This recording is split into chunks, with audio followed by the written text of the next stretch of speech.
ஆத்ம நண்பர்கள் அனைவருக்கும் அன்பான வணக்கம். நம்முடைய ஆத்ம ஞானமயம் யூடியூப் சேனலில் தொடர்ந்து பல பதிவுகளை நம்ம பார்த்துக்கிட்டு இருக்கிறோம். இன்றைக்கி நாம் பார்க்க போகிறது விளக்கு எப்படி ஏற்றுறது, எத்தனை முகம் ஏற்றுவது, எந்த எண்ணெய் பயன்படுத்தி ஏற்றுவது, அதனால் நமக்கு என்ன பலன்கள் அப்படிங்கிறத பற்றி. இந்த விளக்கை எத்தனை மணிக்குமா நாம் ஏற்றணும் அப்படின்னு கேட்பீங்க. பிரம்ம முகூர்த்தத்தில் ஏற்றணும் அப்படின்னா ரொம்ப ரொம்ப விசேஷம். வீட்டில் எல்லா தேவர்களும் எல்லா தெய்வங்களும் வந்து வாசம் செய்வாங்க. இல்லைங்க அந்த அளவுக்கு சீக்கிரமாக எங்களால் எந்திரிக்க முடியாது அப்படின்னா குறைஞ்சது ஒரு வீட்டில் 6 மணிக்கு முன்னாடி தீபம் ஏற்றப்பட வேண்டும். சூரியன் உதயம் ஆவதற்கு முன்பு அப்படின்னு கணக்கு வச்சுக்கோங்க.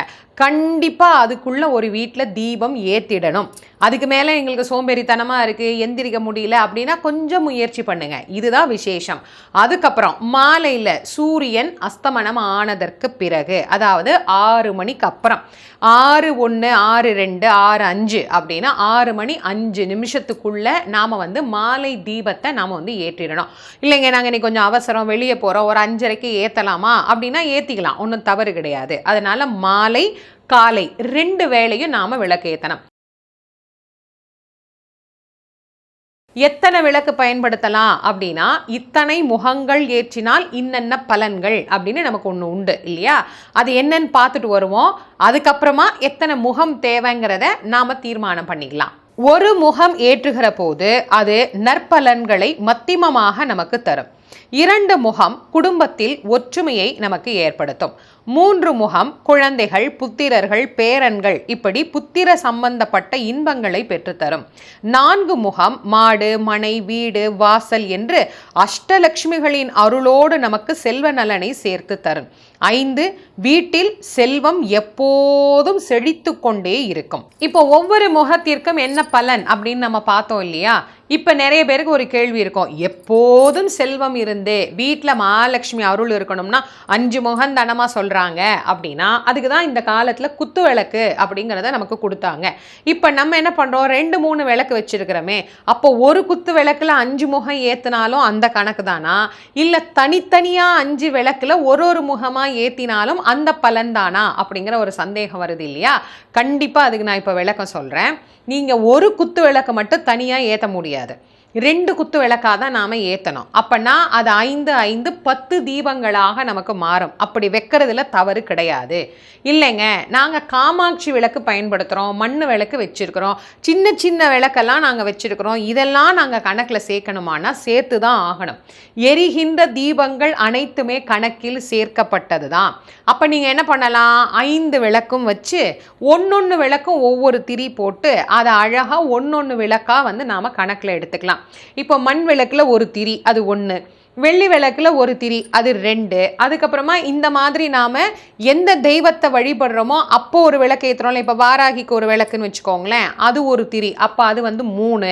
இந்த மாதிரி நீங்கள் எத்தனை வைக்கிறீங்களோ அதை கணக்கிட்டு 5 முகங்கள் வந்தாலும் அந்த பலனை நமக்கு கொடுக்கும். நாங்கள் வந்து ஒரு சின்ன ஸ்லாப்ல தாங்க வச்சுருக்கிறோம், 5 விளக்கெல்லாம் எங்களால் ஏற்ற முடியாது, ஒரே ஒரு விளக்கு தான் ஏற்றலாம் அப்படின்னா ஒன்றாக ஏற்றுவதை விட 2ஆக ஏற்றுவது ரொம்ப விசேஷம். அதனால் எப்பவுமே நீங்கள் பார்த்துக்கோங்க, 2 தீபம், 2க்கும் மேற்பட்ட தீபங்கள் அப்படிங்கிறது ரொம்ப விசேஷமானது. இப்போ அடுத்த பெரிய கேள்வி, விளக்கை எந்த பக்கம் பார்த்து வைக்கணும், எந்த திசையில் வைக்கணும் அப்படின்னு ஒரு கேள்வி. நான் இப்போ சொல்லிட்டேன், விளக்குக்கு தான் திசையே தவிர தீபத்துக்கு திசை கிடையாது. இப்போ நீங்கள் இந்த விளக்கு வைக்கிறீங்க அப்படின்னா இந்த விளக்கு எப்பக்கம் பார்த்து இருக்கிறதோ அதுதான் திசை, சரியா? இப்போ அந்த கணக்கின்படி திசைகள் என்னன்னு பார்த்துட்டு வருவோமா? கிழக்கு திசை துன்பம் அனைத்தும் நீங்கும், மேற்கு திசை கடன் நீங்கி தோஷங்களை நம்மிடத்திலே இருந்து விரட்டும், வடக்கு திசை செல்வம், அறிவு, ஞானம் இவையை வளர்ப்பதற்கு உதவி செய்யும், தெற்கு திசை நோக்கி தீபம் ஏற்றக்கூடாது. இப்போ நான் சொன்னது விளக்கு வைக்க வேண்டிய திசைகள், தீபத்திற்கான திசைகள் அல்ல, விளக்கிற்கான திசைகள். இப்போ விளக்கை எந்த திசையில் வைக்கணும் அப்படிங்கிறதையும் நாம் பார்த்துட்டோம்.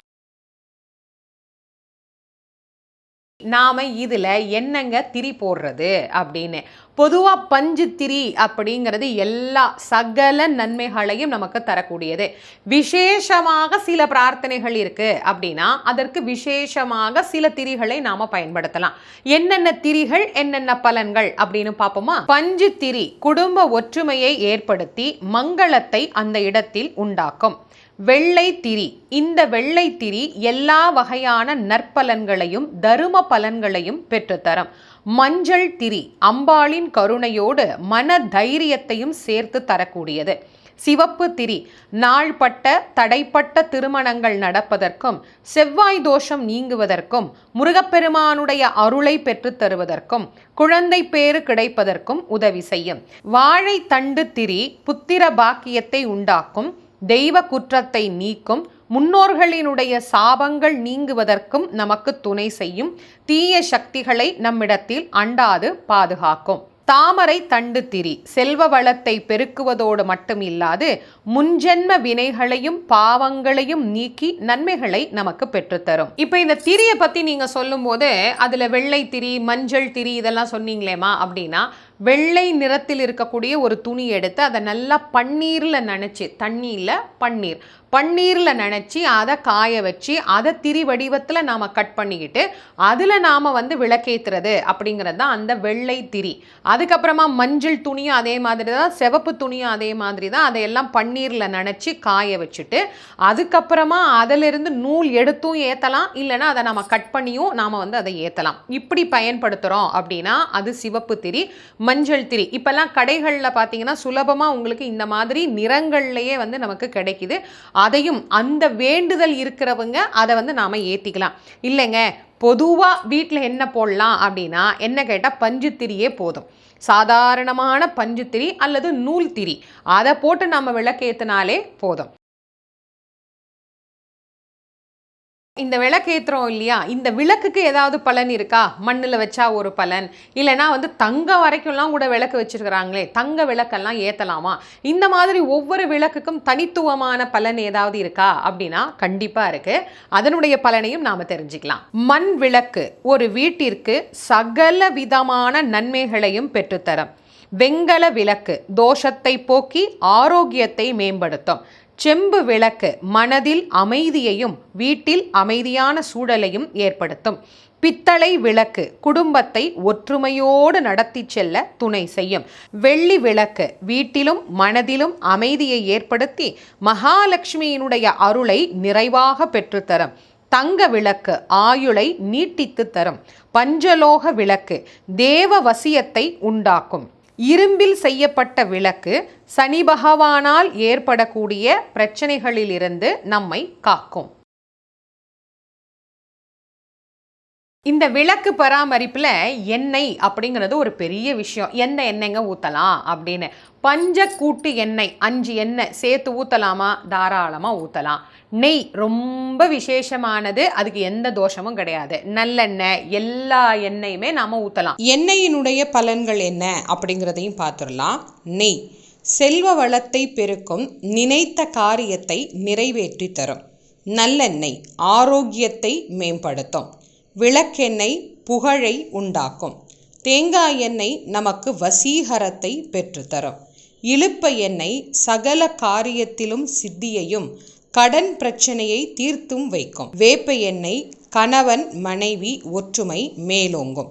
கூட்டு எண்ணெய் அதாவது நெய், நல்லெண்ணெய், இலுப்ப எண்ணெய், விளக்கெண்ணெய், வேப்ப எண்ணெய், அப்படி இல்லைன்னா தேங்காய் எண்ணெய் 5 எண்ணெய்களும் சேர்த்து ஏற்றுகிற போது எல்லா தெய்வங்களின் அருளோடும் சேர்த்து குலதெய்வத்தின் அருளும் நமக்கு கிட்டும்.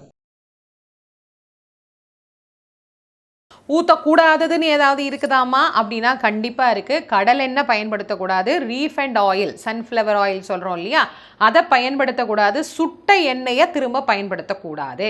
அது என்ன சுட்ட எண்ணெய் திரும்ப பயன்படுத்தக்கூடாது அப்படின்னா அதை நான் கொஞ்சம் உங்களுக்கு தெளிவாகவே சொல்லிடுறேன். இப்போ இந்த விளக்கு எரிஞ்சிட்டு இருக்கு. இப்போ இந்த விளக்கில் நான் எண்ணெய் ஊற்றி 2 நாள் ஆகுதுன்னு வச்சுக்கோங்க.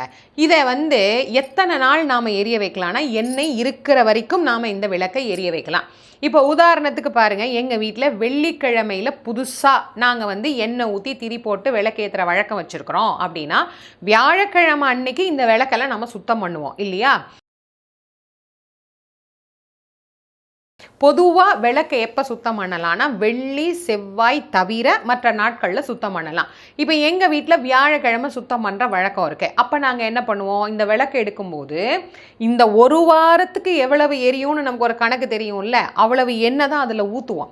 அப்போது அது என்ன பண்ணும், அந்த வியாழக்கிழமை அப்படி எரிஞ்சு சரியாகிற நிலைமையில் இருக்கும்.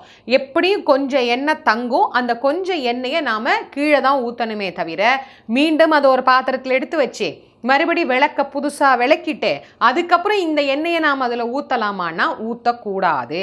அதனால் விளக்குகின்ற வரைக்கும், அதை தொடச்சி சுத்தம் பண்ணுற வரைக்கும் நாம் அந்த எண்ணெயை பயன்படுத்தலாம். ஒரு தடவை விளக்கிட்டீங்கன்னா மறுபடி புதுசாக தான் அதில் எண்ணெய் ஊற்றணும், புதுசாக தான் நாம் அதில் திரி போடணும்.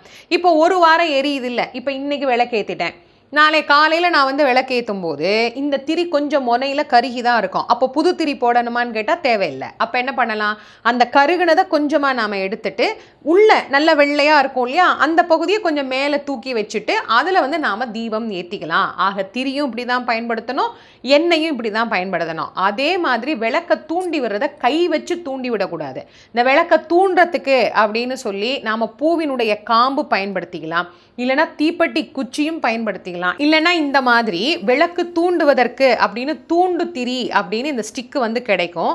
இது பார்த்தீங்கன்னா வெள்ளியிலையும் இருக்கும், பித்தளையிலையும் இருக்கும். இதை நீங்கள் என்ன பண்ணலாம், விளக்குக்கு உள்ளேயே இப்படி வச்சுக்கலாம். இப்படி வச்சுக்கிட்டீங்கன்னா இதை தூண்டி விடுறதுக்கோ, அப்படி இல்லைன்னா இதை மலை ஏற்றுற போது அப்படியே பின்பக்கமாக இழுத்து விடுற வழக்கம் இருக்குது அப்படின்னா அதுக்கும் இதை தான் நம்ம பயன்படுத்துமே தவிர எரியிற விளக்குக்குள்ளே கை வச்சு நம்ம தூண்டுற வேலைகள் அப்படிங்கிறத செய்யக்கூடாது. இப்போ அடுத்த பெரிய கேள்வி ஒன்று இருக்குது, மலை மாதிரி. என்ன கேள்வி தெரியுமா, விளக்கை எப்படி மலை ஏற்றுவது? இன்னமும் நிறைய பேருக்கு அதில் ஒரு குழப்பம் இருக்குது. இப்போது விளக்கு வச்சா அதில் பூ வைக்கணும். இப்போ அந்த விளக்குக்கு நான் பூ வச்சுருக்கேன். இப்போ உதாரணத்துக்கு சொல்கிறேனே, இப்போ இப்படி ஒரு பூ இருக்குது அப்படின்னா நான் இதை மலை ஏற்றணும்னா என்ன பண்ணலாம், இந்த பூவை வச்சு அந்த சுடரை ஒரு அழுத்தினோம்னா அது மலை ஏறிடும். இப்படி ஏற்றினா சில பேருக்கு ஒரு கேள்வி இருக்குது, பூ கருகி போயிடுமே அப்படின்னு. பூவால் தான் மலை ஏற்றணும் அப்படிங்கிற வழக்கம் இருக்கும்போது தாராளமாக ஏற்றலாம். பூ கருகிருதே அப்படின்னு நாம் கவலைப்பட வேண்டிய அவசியம் கிடையாது. அப்படி இல்லை அப்படின்னா திரியை இப்போ நான் சொன்ன மாதிரி பின்பக்கமாக இழுத்து விட்டுட்டு மலை ஏற்றலாமா அப்படின்னா ஏற்றலாம். சில பேர் அதுக்கு ₹1 காயின் அதிலே வச்சுருப்பாங்க. அந்த காயின் அப்படியே மேலே வச்சு மலை ஏற்றலாமா அப்படின்னா இந்த பழக்கம்லாம் உங்களுக்கு இருக்குது அப்படின்னா செய்யுங்க. ஆனால் வாயால் ஊதி கையை வச்சு இந்த இப்படி இப்படி இப்படி இப்படி ஆட்டி அப்படிலாம் நாம் மலை ஏற்றக்கூடாது. இது சரியாக மலை ஏற்றுகிற முறை. ரொம்ப எளிமை. ஒரு பூ, அந்த பூவை எடுத்து அப்படியே மேலே வச்சுட்டிங்கன்னா அது தானாக மலை ஏறிடும். இப்போ இன்னொரு கேள்வி இருக்குது, ஆண்கள் தீபம் ஏற்றலாமா? தாராளமாக ஏற்றலாம். ஏன், ஆண்கள் தீபம் ஏற்றினா மகாலட்சுமிக்கு பிடிக்காது அப்படின்னு ஏதாவது இருக்கா என்ன? அப்படிலாம் கிடையாது. தாராளமாக பெண்கள் வீட்டுக்கு வரக்கூடாத நாட்களில் ஆண்கள் குழந்தைங்களுக்கு முதல்ல கற்றுக் கொடுங்க. ஆண் குழந்தைங்களுக்கு அன்றாடம் உள்ள போ, சாமி கும்பிடு, தீபம் நீ உன் கையாலே ஏற்று அப்படின்னு கற்றுக் கொடுக்கலாம். அதனால் ஆண்கள் தாராளமாக தீபம் ஏற்றலாம், தவறில்லை. இப்போ அடுத்த கேள்வி இருக்குது, வாசலில் நாங்கள் தீபம் வைப்போங்க, அப்போ வாசலில் வச்சுட்டு வீட்டுக்குள்ளே ஏற்றுறதா இல்லை வீட்டுக்குள்ளே ஏற்றிட்டு வாசலில் ஏற்றுறதா அப்படின்னா எப்போவுமே ஞாபகம் வச்சுக்கோங்க, வாசலில் நீங்கள் தீபம் ஏற்றுறீங்கன்னா வாசலில் ஏற்றுனதுக்கு அப்புறமா தான் நீங்கள் வீட்டுக்குள்ளே தீபம் ஏற்றணும். உள்ளே ஏற்றிய தீபத்தை வெளியில் கொண்டு போய் ஏற்றுவது அப்படிங்கிறது தவறு.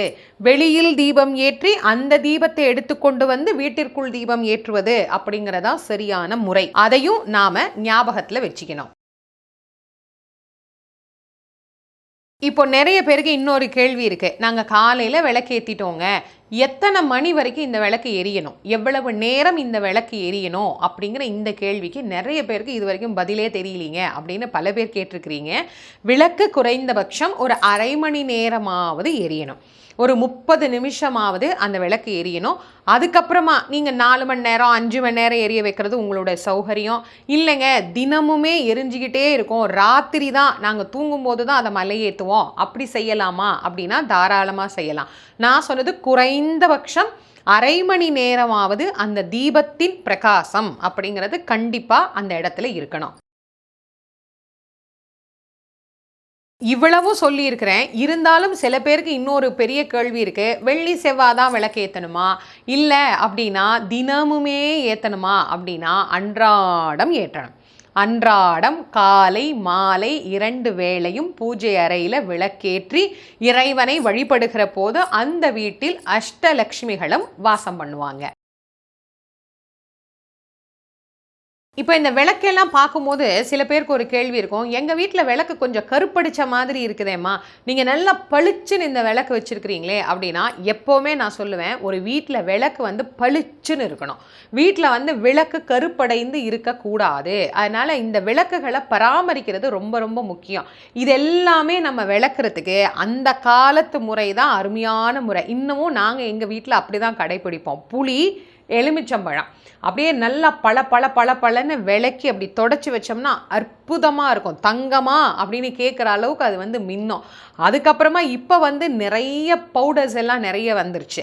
அதெல்லாம் நம்ம போட்டு விளக்கி எப்படினாலும் சரி விளக்கு நல்லா பளிச்சுன்னு இருக்கணும், சுத்தமாக இருக்கணும்.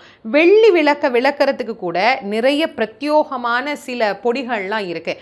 அதெல்லாம் நாம் பயன்படுத்தி விளக்கணும் அப்படின்னு சொன்னாலே அந்த கருப்பு அப்படிங்கிறது போயிட்டு அதனுடைய அந்த சுத்தமான ஒரிஜினல் தன்மை அப்படிங்கிறது நமக்கு பார்க்கும்போதே கிடைக்கும். அதுதான் நமக்கு மங்களகரமாகவும் அந்த விளக்கை நமக்கு காட்டக்கூடியது. இன்னைக்கு இந்த பதிவில் ஓரளவுக்கு விளக்க பற்றின கொஞ்சம் ஒரு தெளிவான பதில் உங்களுக்கு நான் கொடுத்துருப்பேன் அப்படின்னு நம்புகிறேன்.